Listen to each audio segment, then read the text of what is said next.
Hi, welcome to the Bathtub, where when you hear this sound effect,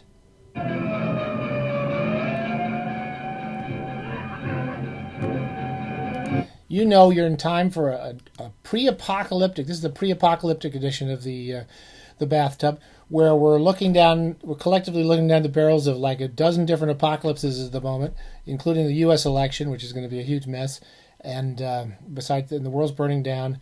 And we got all sorts of horrible things. I won't even go through it all, but I thought it'd be kind of a good time to talk about my top 10 favorite post-apocalyptic novels. It's a perfect time for it because no one wants to go through the pre-apocalypse. We don't want to go through the actual apocalypse, but the post-apocalyptic literature is quite fun, and there's a lot of actually interesting novels, and they're quite entertaining. When I was young, I used to really love post-apocalyptic novels because basically, I was alone in my garage reading books, and it was nice. It was nice to imagine, wandering around this landscape where you could eat anything you wanted, and go to the movies whenever you wanted. So everyone has their favorite post-apocalyptic novels. Because this is one of my top 10 lists, it's got like 12 or 13 books on it, and I've left off all sorts of stuff that I love. So screw that. I'm sorry. And feel free to make notes on the bottom. Make notes here about your favorite post-apocalyptic novels. Use our Facebook page, which is called Ultimate Beginners, and if you ask me for it, I'll send you the link. And you can always add stuff there and say your favorite post-apocalyptic novels. So I've just basically done whatever random came to my head in the middle of this horrible day that we're all going through with this miserable mess of a world. I'm having my martini a little earlier today. And so here's my top 10 list of post-apocalyptic novels that I loved. And I'm going to start really poorly because everything is very badly organized here at the Bathtub as usual. And I'm going to start number 10 with, and I don't even actually have hard copies, The Walking Dead comics. Number 10. I'm sorry, I'm not going to give it any higher than that, but I really enjoy The Walking Dead comics. Robert Kirkman's Walking Dead comics. I must be up to 100, and I'm pretty far along. I haven't read every single comic. If you like the stupid AMC show, don't waste your time with our Bathtub because the comics are 10 times better. They're black and white. They're post-apocalyptic. They set up their own alternate society. Everything's going great, and the zombies are coming. It's one of the only zombie books I've ever read that I kind of enjoyed. I have to say that if I was ever an apocalypse, I would be the worst person to have with you to help fight zombies. But I'd be really good at organizing the library, and I have really good CD collection. And I'd be like that guy in the.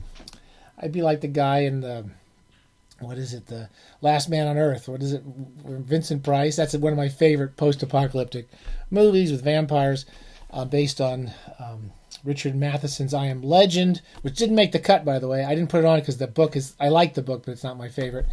And I would be really good at helping organize the CD collection and stuff like that. But fighting the zombies, you don't want to do it with me. Okay, so I got this list up here. Number 4. I could have dug out the original publication. I dug out this old paperback of Nebula Award Stories 4 from 1968 because it features a novella that won the Nebula that year in 1969 called Mother to the World by Richard Wilson, which it sort of kind of haunts me as a post-apocalyptic novella. It's not really a novel. You've probably never heard of it. But if you pick this book up or you pick up the original Orbit 3, it's about a guy and a woman who survive the total nuclear destruction of the Earth. And the woman is mentally challenged. And the man and her, how they basically have to repopulate the world. He has to do it with this woman who he really he feels uncomfortable with in a way. But it's a kind of a really lovely little story. It really works. Richard Wilson was a good short story writer. So that would be number 9. It's something you don't know. I put most of these things, again, it has to be after the apocalypse and basically rebuilding society. That's how I think of post-apocalyptic novels. So it's not the actual apocalypse, but I put War of the Worlds in because I couldn't ignore it on the shelf. It's one of my all-time favorite novels. I read this when I was I remember reading this book, walking around the playground at Vistamar School, the world's worst sixth grade school I ever went to. I hated that place. And I had some sort of illustrated edition of it, and I couldn't put it down. And I've read it since. It's a really amazing book. And it takes you through the invasion of this horrible monster race that comes to turn us into toadstools and eat us. And it kind of takes you through the reconstruction afterwards. It's an incredible book. And if you haven't read War of the Worlds by H.G. Wells, Tom Cruise movies actually does a good job of placing you in the uncertain position of all the characters where they don't know it is literally like going through the Trump administration, where you're constantly hearing reports of what's really going on, and it's constantly untrue and true at the same time. So I really recommend War of the Worlds. Great book. I put a lot of stuff on here because I read a lot of this stuff when I was a kid. I haven't reread. I've reread War of the Worlds and the Richard Wilson novella not long ago. But this is a book I read when I was 16 or 17. It's called It's by Keith Roberts, kind of one of the legends of the 60s and 70s SF scene in England. I don't know if you noticed this, but a lot of the greatest post-apocalyptic novels were written by British people. And I remember Ballard saying that when he came home after the war, England looked like it had lost the war. It looked like the end of the world had already happened in England. And the sense of shortages and everything was falling apart, and the fact that the whole world was dying was something that affected a lot of these writers. Anyway, Keith Roberts' The Furies is a very peculiar novel, like everything that Keith Roberts ever wrote. And I believe it's giant wasps take over the world. I remember reading this and really loving it. I don't know if it's any good now, but I want to reread that. And Keith Roberts is generally a really good writer, which brings us to J.G. Ballard, the great J.G. Ballard, who really deserves to be in the Old Bathtub Hall of Fame. We haven't got to him yet. So I've got my trilogy. He wrote these 3 End of the World. He wrote 4 of them, really. He wrote one called The Wind from Nowhere, which he semi-disavowed. I don't think he was entirely happy with it. It's still an interesting novel. And he wrote these 3 books about the end of the world. The Drowned World, which is basically downtown London after it's been flooded. And it basically, in the 60s, envisions a global warming which melts all the ice caps and drowns London. It's a very peculiar Conrad-esque strange, haunting novel, which I don't know if I like it as much now as I did when I first read it, but it's still worth reading.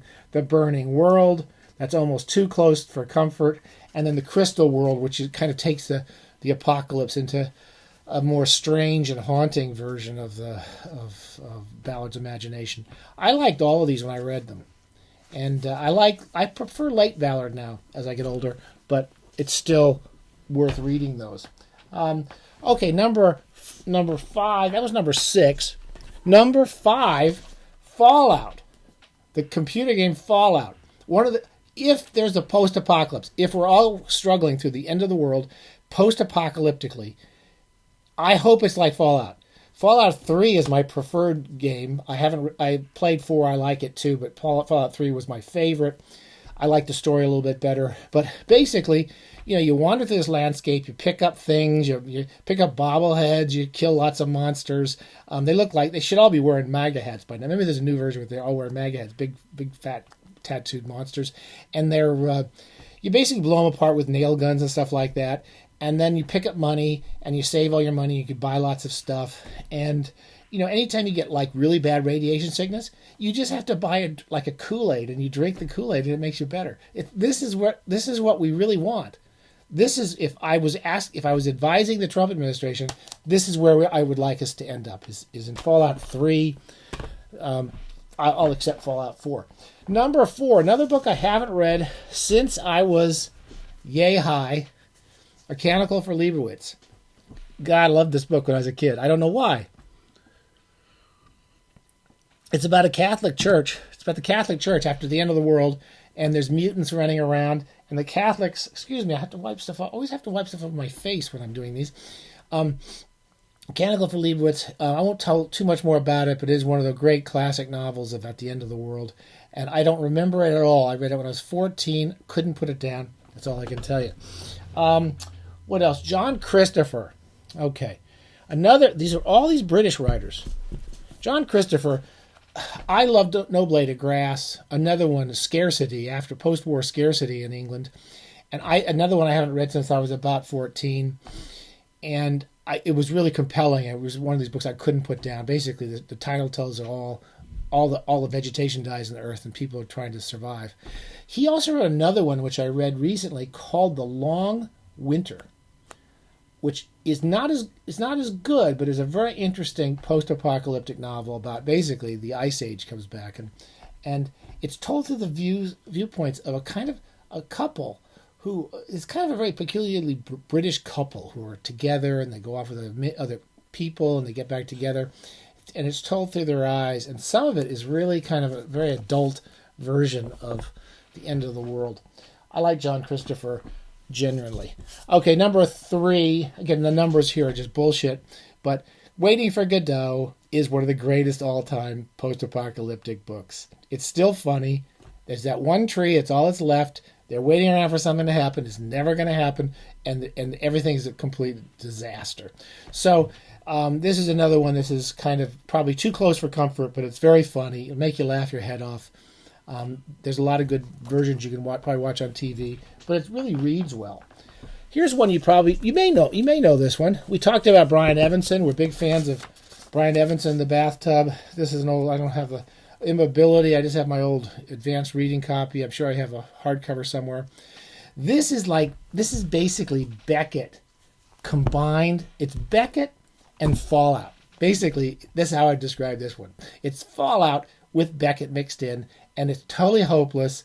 It's somehow he gets this thing to work. The main character can't move. I think he comes out of frozen hibernation or something after the end of the world. Everyone's living in these underground bunkers, and it's just a nightmare landscape. And it's hilarious. It's very funny, and you can't put like almost anything by Brian Evanson. It's the end of the world. It's not as much fun to be in as Fallout 3. So I really recommend, if you want a fun apocalypse, post-apocalypse, stick with him. What are we at there? Jesus, that was number. No, I think we're way past 10, and we've already left out one of my all-time favorites, The Day of the Triffids. So this is number 1. This was number 1, The Day of the Triffids by John Wyndham. I did reread this a couple years ago. It's still a great read. Perfect. This is the perfection of a post-apocalyptic landscape. Giant monsters. There are giant plants coming. Everyone's blind except this few characters. Everyone else is blind and wandering around being eaten up by these giant creatures. And they have to build this new home, this new future, which is the part about the post-apocalyptic novel, which is the most fun. You're not going to get it out of this book, and you're not going to get it out of Godot. But when you get into a really good book like this, then it's about really rebuilding society. Walking Dead is like that. Rebuilding society and trying to make use of everything. He wrote 2 or 3 post-apocalyptic novels, including, I have it up here, and I thought of putting it out here, but I forgot, Out of the Deeps, which is, there's another alien invasion. You got to read when you're waiting for the end of the world, this is worth doing it with. The real number 1, those were just the preliminary number 1s for my favorite post-apocalyptic novel. After much deliberation, Earth Abides, George R. Stewart. Look at that gorgeous cover. Oh my God, it's a beautiful cover. I loved this when I was a kid, and I'm rereading it now. It's a really lovely book. It is much more reflective. You don't have monsters in it. It's got a couple peculiarities which are hard to understand, which is it's after a virus. So it's some virus that sweeps the earth and kills everybody. And one guy comes out and he starts to meet very, very rarely people who survive. The post-apocalyptic landscape is actually quite nice. It's the nicest post-apocalyptic landscape in the history of literature. There's no dead bodies, it seems, anywhere. I don't think he ever sees any. I forget how he explains there's no dead bodies. But then it takes us through, the first third of the book is just him traveling across this landscape and kind of just enjoying the peace and quiet. Then he finally meets a woman and he settles down. And then it's about rebuilding society. The last third of the book is about realizing, we just can't live off canned goods and old CDs. We need to actually start rebuilding the world. And the whole book is it has lots of long passages about what would happen naturally in the environment after this war. For example, fires. He talks a lot about one passage about the fires, and then the ants taking over and the rats being a problem. But it's never one of these kind of dire, the monsters are coming to get us.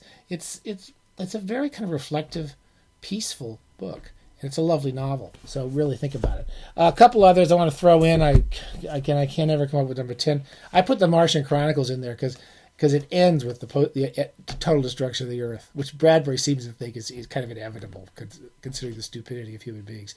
And the ending, we shall hear soft rains. I always forget the title. There will come soft rains, and then the final story where this family watches the end of the Earth from Mars is really takes us to a sort of post-apocalyptic landscape at the end. Finally, movie-wise, I couldn't find my copy of When Worlds Collide. Philip Wiley, I read him when I was a kid too. When Worlds Collide was actually a really good George Pal science fiction movie. They never made this, but about what it would be like to get through the apocalypse and then go to another planet. This is the post-apocalyptic version, which I remember really liking when I was 14. But that's not. I just threw that in because I couldn't remember well enough. Okay, that's too many. That's more than 10. Oh, here, I can't cheat you out of the most important part of this show, which is doing the top 10 list on the stupid whiteboard. So let me remind you what those were. Number 10, Walking Dead comics, not the TV show. Don't waste your time with the TV show. Mother to the World, Richard Wilson. H.G. Wells' War of the Worlds. If you haven't read it, you got to read that. Keith Roberts' The Furies. 3 Ballard novels, The Drought, The Drowning World, and The Crystal World. Fallout 3, preferably, but Fallout 4 is just as much fun. That's where we should all spend our post-apocalyptic lives. Canticle for Leibowitz. It's a huge satire in the Catholic Church, which probably deserves it. John Christopher, 2 or 3 of them, but No Blade of Grass should be on everyone's post-apocalyptic reading list. Samuel Beckett, everything he wrote was about the end of the world. Immobility by Brian Evanson. If you haven't read it, this is one of the best modern ones. Earth Abides is my number one choice. My number one choice is Earth Abides by George R. Stewart. And Wiley, there's a Greg Bear novel called Forge of God. Forge of God, which is kind of good, but it's an apocalyptic novel. It's not post-apocalyptic. And the sequel, which is post-apocalyptic, I didn't really like. So I don't even know why I brought that up. Happy bathing. Take care of yourselves, and find something safe to read in the bathtub, and happy bathing.